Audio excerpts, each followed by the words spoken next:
Welcome.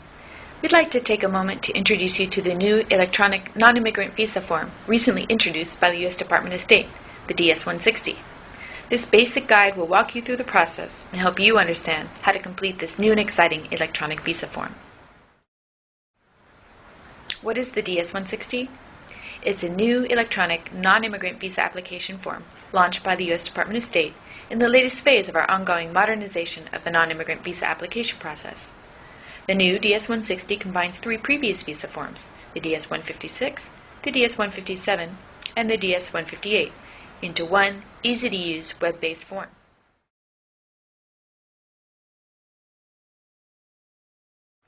Now, here is some important information you need to know before you start the new DS-160 process. First, be sure you know the proper type, or classification, of the visa you need for your specific purpose of travel. For example, if you are going to the U.S. on a business trip or holiday, you will need to apply for a B visa. A student going to study full-time in the U.S.? In most cases, you will be applying for an F visa. If you'll be participating in an exchange program, like summer work and travel, you'll need to apply for a J visa. Petition-based temporary workers? You'll likely need an H, O, or P visa, depending on the nature of the work you'll do in the U.S. Members of the media? If you're going in your capacity as a journalist, you'll need to apply for an I visa. And ship and airline crew members?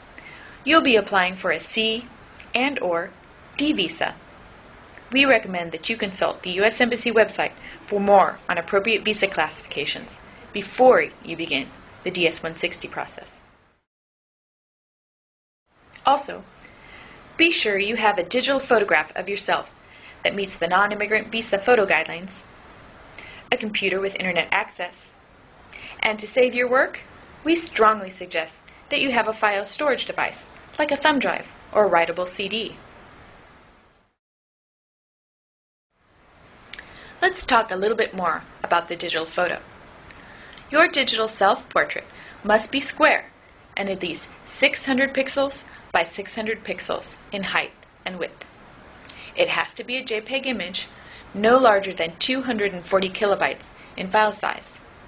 Of course, there are a lot of other little details that you need to know, so make sure you read the photo guidelines carefully as outlined on the U.S. Embassy website before you begin your DS-160 electronic visa form.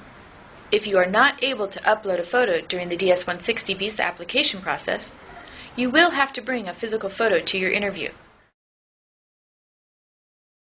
Before you begin, here are a few tips for completing the new DS-160 electronic visa application form. Make sure you have all your important information on hand, ready, while you're completing the form.